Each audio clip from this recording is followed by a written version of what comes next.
What's up, everybody? Welcome back to My Twisted Life and TV. I'm Poetry. You are here for another recap and review of Raising Kanan, episode 5. Choose your battles. Oh my gosh. It seems like each and every week that Kanan does something that is against what his mother says. This causes even more complication to the crew, to the game. That Rock chooses not to discipline Kanan in any form or fashion. She says a couple tough words, but they really don't hold no weight because he eventually gets his way. He never really gets pushed aside. In every instant, he's now been elevated to a new, higher standard within the crew. She claims she doesn't want him to be part of it, but every step of the way, every time he makes a mistake, she makes him more a part of the situation. Now, she dogs Marvin left and right about how stupid he is and his decisions that he's doing and how he's such a fuck up. Your son is just like him. Your son is just like him. So we start this episode off with Kanan in the crib, getting fresh to death. I don't know about y'all, but everybody back in the day had either a Georgetown or a Tar Heels jersey. Everybody back in the day, either Georgetown or Tar Heels. I had the Tar Heels though, because I'm more of a turquoise person. But everybody I know back in the day had one of those two jerseys. He trying to make sure he got his fly all mixed together. He was rocking the Vans for a little bit. The Vans didn't really go with his fit, so he threw on his little Air Force his Air Force Ones. He threw on his little Air Force Ones, and he noticed that he had some blood dropping still on the shoes, right? Because first I was thinking like, your shoes ain't fresh. Like when people had on their Air Force Ones, they was white. Like Snow White. You couldn't get nothing on them. I know he wrote Rest in Peace D Wiz on them, but the rest of that shoe would have been white, like he never walked in them a day in his life, like he been walking around on cotton. It was a little dusty, but he wiped them off anyway, got the blood stains off of it, and then it made him remember what the fuck had happened. Like, damn, this has been fucked up, right? So he goes downstairs. When he goes downstairs, there Rocky is sitting there with the bloody shirt on the table. Well, she's saying, I've been holding this for a few days. I was wondering when you was going to come tell me what the fuck had happened, right? Either you had got shot or somebody was standing real next to you who did. And I see, since you coming down here for breakfast, then evidently, we need to pour out a little liquor for the person who did. So she has already, came to the conclusion he was at the stash house. Marvin told her what happened. But he left out the part that Kanan was down at the stash house too. So Kanan gonna say, I was walking by her and I saw Uncle Marv out there loading up stuff. I just wasn't gonna let him load it up by himself. I asked this on Miss Honey video in the comment section because it really threw me off. Why are they walking past this house? This house isn't nowhere in their part of the neighborhood for them to just be randomly walking past it. Davina was walking past with the baby, and now he walking past. I was just walking past. She knew there was a lie. She knew there was a lie. I know you lying. I know you lying, and the truth ain't in you, right? So, I thought I felt something on my nose, y'all. Sorry. I was like, I know you lying, and the truth ain't in you. You know what I'm saying? I told you to stay the hell away from that house. But you know what? I don't have the time or the energy. I don't even know what to say to you right now. So I'm not going to say nothing. Rock never says nothing. Not for real. The words that she's like I said, the words that she say fall on deaf ears. So it's like she's not saying anything at all. That boy don't listen to you. He don't listen to you. He don't care a word what you got to say. So, where was he heading? He was heading off to school. His Saturday class. Evidently some time has gone past. I don't know how much time, but they done got these little architectural models of the Queen's Bridge. Then that they, with symphony, there's always got to be a Black history lesson. Even when you don't ask. The class is over and he wants to teach Kanan about racism and why the bridge exists. How about you say to the whole class? You know what I'm saying? He claimed he's not trying to, be really his friend, but you can come hang out with me if you want to. Here, take my number. Me, myself, and I have never liked that. I have never liked an adult trying to befriend a child. It just is, it's weird to me. It's cool for us to, speak. I know people who's not in my age group. I know some little youngins, you know what I'm saying? But when they see me as Miss Poetry. They don't see me as their friend. They know that, they have to respect me. They not going to disrespect me. Same thing. They may come to confide in me in things they may not tell their parents, but I'm not their friend. I'm an adult. And like I say, he's saying he's not trying to friend you, but we can come hang out sometime. No, I'm not gonna go hang out with the youngins. No. Why you want to hang out with him? Why you want Kanan to come hang out with you?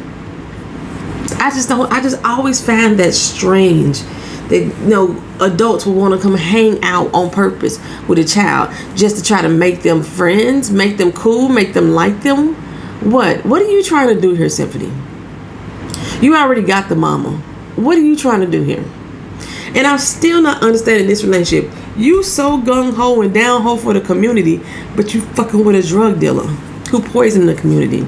It just don't make sense to me. You talk about all this talk about what the white man does, and you with a woman who is profiting off of that. You or with a woman who has taken that poison that the government has brought into our neighborhoods and is poisoning our people, destroying our people even more. But you're fine with that. I don't understand you, Symphony. I don't understand you at all. Unless you in this life and you just try to pretend that you're not.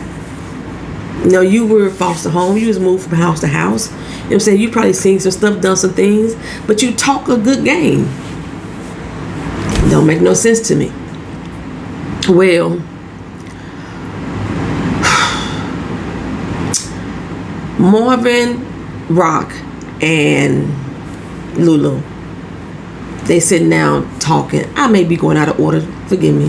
They sitting down talking about the Stash House hit. And Rock is like, you left some shit out, Marvin going on about how he lit the place up, this, that, and the third. He's like, I might have left some shit out. There's a lot going on, fast moving parts. He's talking about you left out the fact that my son was there. And now Lulu was like, what? Kanan was there? Yeah, you should have been there, Lulu. You should have been there. Okay? The rest of your crew should have been there. It shouldn't have been Kanan. You're right. Hold on, let me fix this camera. It's too high for me. You're right. It shouldn't have been Kanan. But he was the one that was there. By his lonesome. By himself.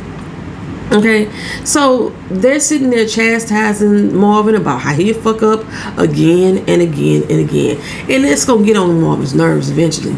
I'm telling you, Marvin's going to turn eventually on them at some point, because the way that they talk to him, he's supposed to be the big brother, but they steady talking down to him like he's stupid and he ain't got no common sense, like he the dut. You know what I'm saying? That would get on my motherfucking nerves too. They acting like they know so much better, than he, and it's just not gonna be a good thing. It's not gonna be a good look. So Rock got a meeting over at Bailey's. Bailey's is the landlord, Darius, or that's the name of the complex, whatever, with the landlord Darius, who she was trying to rent the 2 apartments from. I'm still not getting the whole I need to have one apartment above the other type of thing. Even with her explanation, I was like, that's your big dreams, your big hopes, you know what I'm saying? What does it got to do with the actual movement of the money?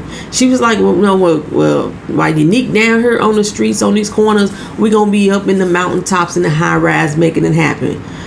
You still need somebody down on the streets and on the corners.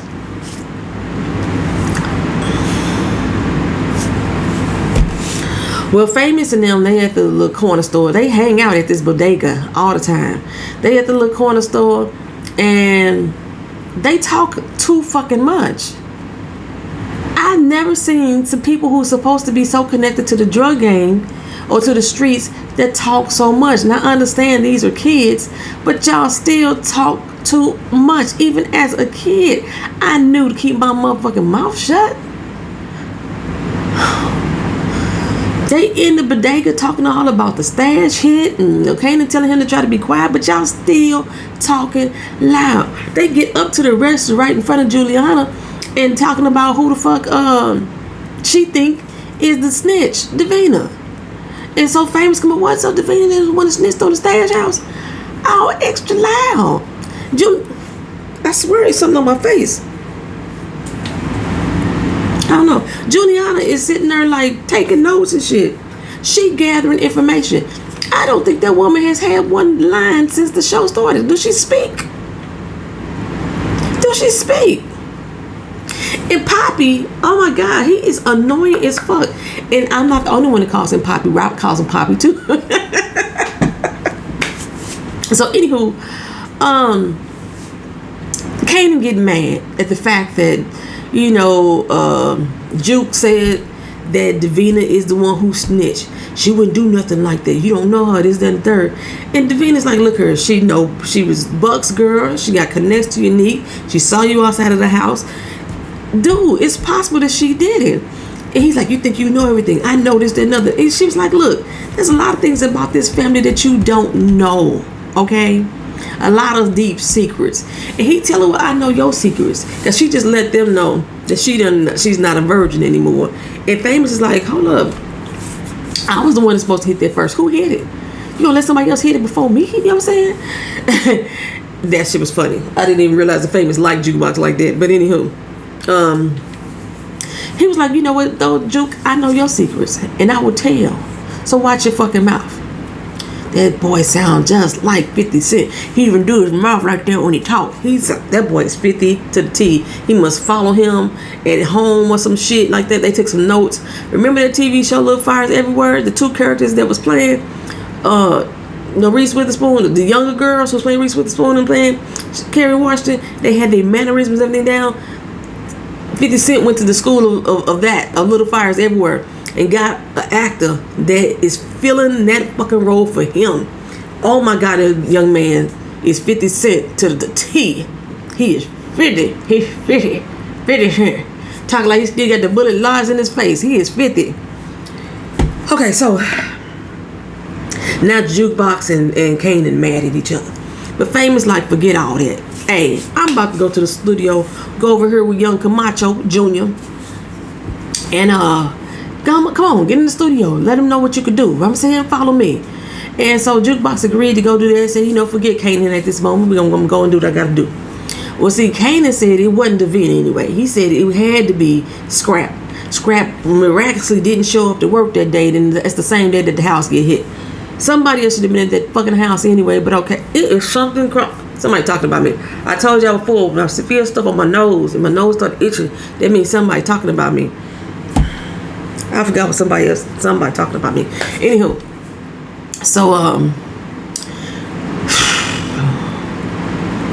Famous and Jukebox head off to the studio with Junior, and Kanan go try to rush up on Scrap. Scrap out there, I think they were shooting dice, and Kanan rolled up pretty hard, pretty tough on him. And they end up getting into a scruff, a battle, a fight. Kanan was throwing some blows. He was throwing some blows. It was going back and forth. Police rolls up. Boop, boop, it's Epps. Epps had been following Raquel this whole doggone time. But when he saw her drop Kanan off at the pizza place, and Kanan decided to step out of there, he was like, you know what, let me follow him instead. So he takes him on down there and he follow him, and when they get ready to go fight and everything, he let them fight for a little bit. Then he came in and arrested Kanan and Scrap. He figured if he can get to Kanan, he can get to Queen, which is Raquel. He really want to tear Raquel down. He has this deep-seated hate for her, and now we learn in this particular episode why. They done slept together. They done been together. Raquel must have been his on one and only, the one he wanted to be with, and she ended up leaving him for DEF CON, a nigga that was in jail.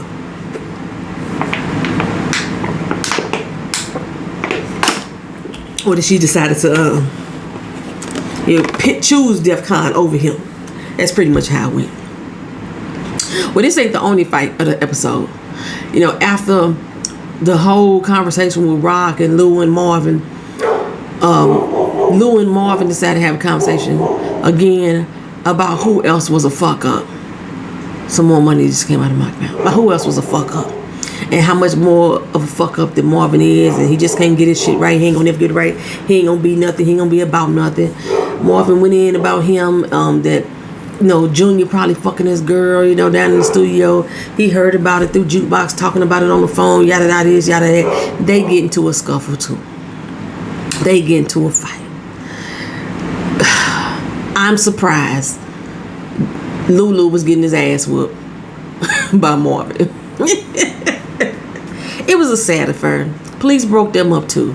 So it was kind of like a lot of situations and things was happening at the same time or repeating itself. Police rolled up on them fighting. Now the police rolled up on Scrap and them fighting. The only difference is Scrap and Kanan get arrested. So down at the station, remember we had already found out before that Epps got a medical problem. I think he got bone cancer or something like that, and he needed a donor, a family member, and he can't find her because he ain't got no good relationship with them. And he went to the doctor early, and the doctor told him that his cousin that he brought in wasn't a match anyway. Didn't even matter because his cousin was going to drain him for some money if he did it, right? So he finna die. So he has a lot of anger because he know he finna die. But while he was down at the police station, he was questioning Kanan and got Kanan's date of birth. He realized that Kanan was born at a time frame in which he could not have been conceived. Does that make sense? DEFCON went to jail in October. Kanan was born in August. In order for Rock to have had Kanan, she had to have been pregnant like a damn elephant or for a long time. Well, he left a handkerchief on the officer's table, on Epps' table, because his mouth was bleeding because Scrap fucked him up. And I knew that he was finna. Once he left that, I was like, "That's he Kanan daddy." I knew it right then. It was obvious. He took the little handkerchief to get DNA tested. Now, when they went into him and Burke went into the little stash house because somebody in the neighborhood reported that there was a shooting and everything. They went to the stash house. Remember, Marvin told Kanan to clean the shit up, right? There was no blood around. However, Kanan's vomit was still there. He didn't clean it up. What fucking sense did that make? I thought, besides him testing to see if Kanan, this child, getting a DNA test, he was going to test it against that vomit to find out that Kanan was in that house, but that ain't what happened. Like I said, he ain't too worried about doing police work, the tedious police work that Burke want to do. He don't want to investigate. He just want stuff to unfold, right? Well, Kanan, since Symphony Boy gave him his phone number and wanted to be his friend, Kanan called up Symphony Boy to come pick him up. Symphony Boy always talks tough. Anybody that says somebody says something to challenge him, he gonna make sure he stand his ground. They want to present him to us as this really tough guy. He wasn't punked by Marvin. He ain't gonna be punked by Epps. Black Lives Matter. That's everything that comes out Symphony's mouth. Everything. That was, anyway. So, but when he got picked up, you see Scrap looking real strange. Like, who the fuck is this nigga? Damn, he get picked up. Scrap was looking real strange at that particular point. Kanan made Symphony Boy a promise not to tell his mama that he just got arrested, even though he was being harassed by the police. Because, his mama already done said, you need to watch your damn back, watch what you're doing. And then you over here fighting Scrap. You the cause of this shit. You going to, once again, going to confront something or somebody that you ain't got no knowledge of, no history of. Jukebox already said that he been with the crew for 5 years. He like family. He ain't gonna ever, betray us. He's never gonna betray us. But Kanan is him over Davina. Trust me on that. So I'm gonna confront him. Just like he went to go confront Buck 20 for being on the corner that Rock had already gave up. Kanan don't think. He don't think things through. He think he know everything, and he just gonna keep moving forward with that bullshit. Well, what happened? I was trying not to bounce all over the place. The dude at the bodega, he is insisting that Rock give him some more money. And Rock is like, no, nigga, that ain't how this work. we already negotiated a price and we're gonna stick to it. He's like, well, we need to renegotiate some shit. She's like, no, we're not. She said, when we shook hands when we negotiated. When we renegotiate, we throw hands, and you don't want that, Poppy. You don't want that, Poppy. He looked terrified. I'm surprised he didn't buck up on her, like he buck up on his wife. But he wasn't fit to buck up on Rock. She was there by herself. That's how you know he ain't big and bad. He terrified of Rock for real. He gonna keep challenging every once in a while, but he gonna challenge her one too many times, and then she gonna knock him the fuck out. Well, I don't think Rock gonna knock nobody out, but still. Well, anyway, she got the apartments that she wanted to get. They had to beat up the dude that lived there to take it. And then now they gotta have, I don't know how they'll get the apartment underneath either, But again, this is so she says they can take all the stuff out the stash house, take the stuff out of the bodega. We ain't gonna use it more. We could be high rise and we could see everything that we need to see down below. If they trying to hit us, we could see it if they coming. And we're going to make a drop floor, so that way if somebody come busting to this apartment, we could drop it downstairs to the next apartment and nobody will know the difference that was here. Unless they raid the apartment downstairs too. Where y'all going to drop it from there? Cooking up that shit in the house, smelling like, yeah. I guess they're gonna get the whole building high. It's gonna be like the Taj Mahal in New Jack City. I don't get it. I still don't get it. I guess she feel like being not ground level was more dangerous than being up high. I guess. I don't know.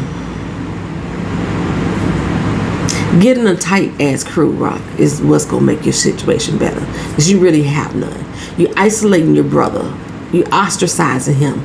He's gonna walk the fuck away, okay? And then the next person in your crew that you bring in is Kanan. Where's the rest of your fucking crew? Lulu, I heard trying to make records, trying to make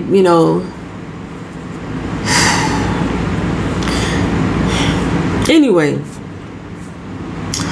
let me go back to Jukebox for a minute. So, the Jukebox heads on over to the studio. Like I say, Lou was there, Jessica, famous laying down this track. Well, evidently, the backup singers that's supposed to come put the hooks on track, they ain't coming through. Because Junior don't pay people money. He don't pay them money.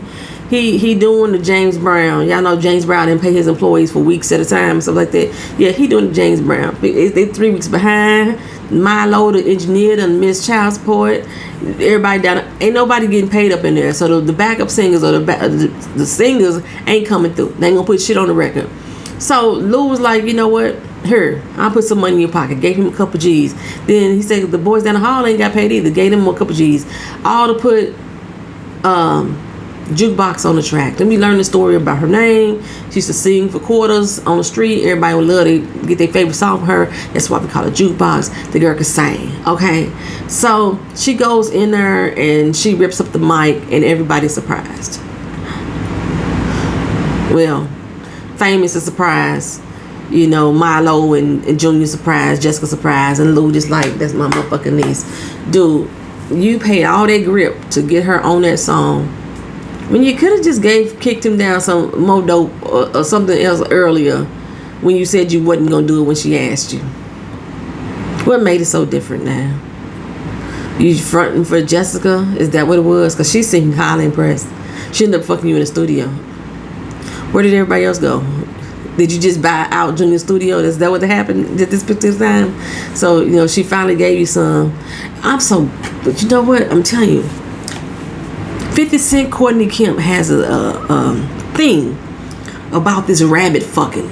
So you seen Symphony with Tony with Marvin, and how they had that rabbit pace fucking. They do that a lot. Cause remember Ghost, I was like, what? Slow your rabbit ass down. Why you fucking so fast? Do that all the time. At least Lulu had some back into it.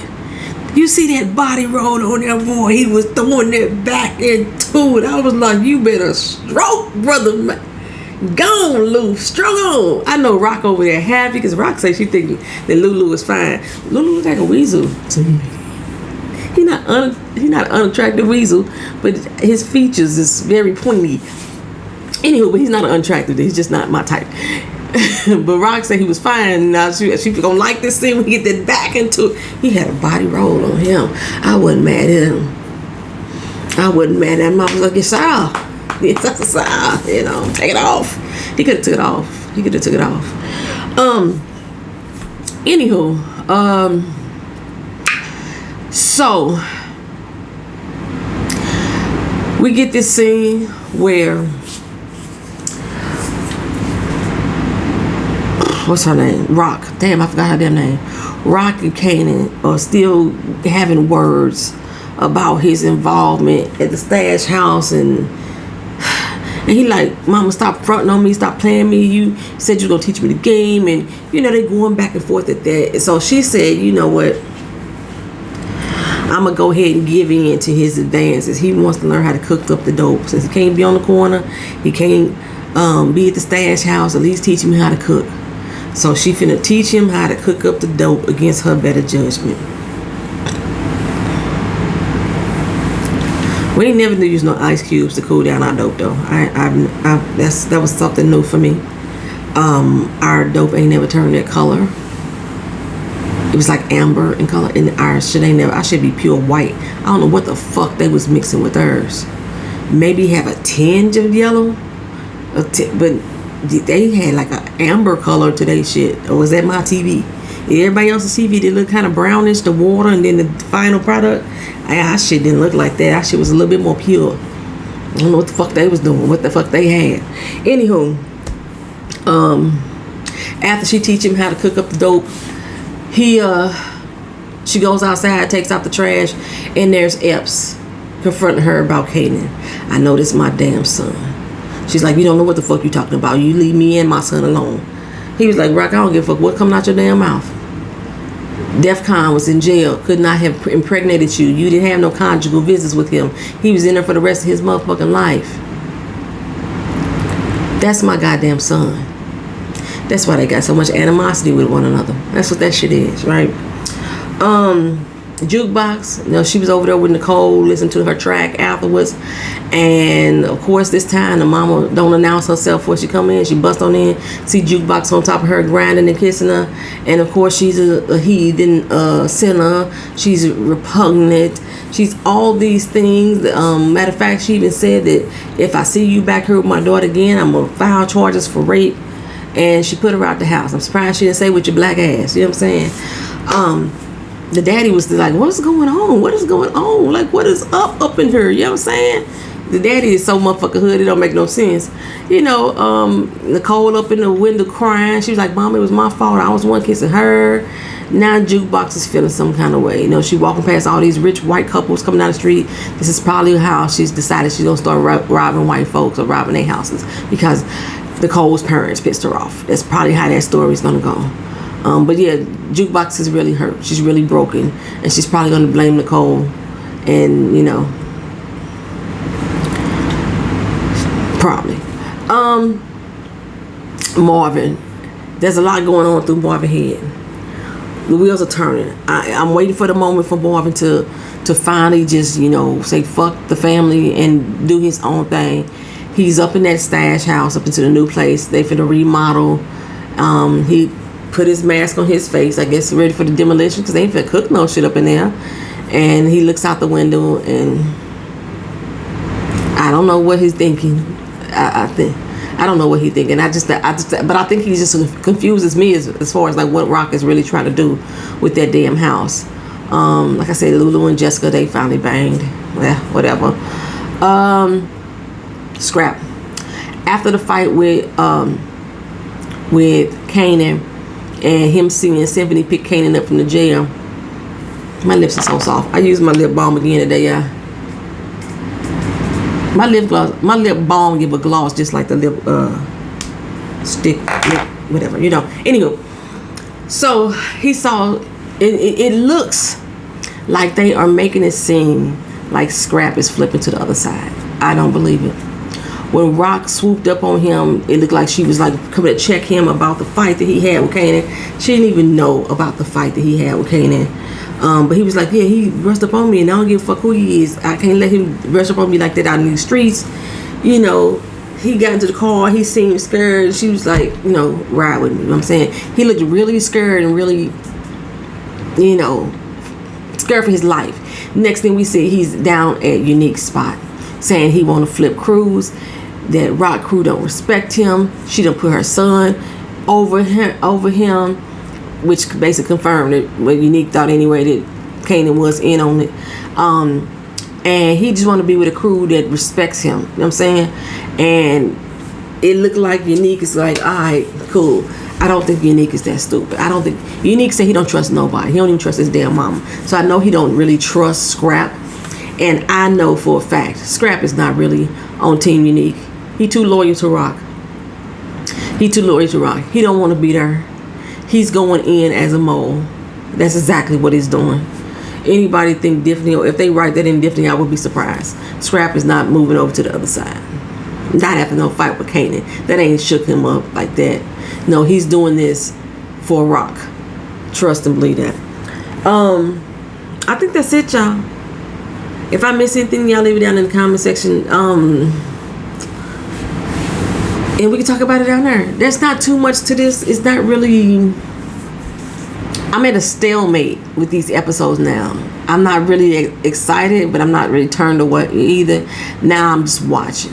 That's pretty much it. All right. Thank y'all for watching. Thank y'all for being here. Like, comment, share, and subscribe. Peace.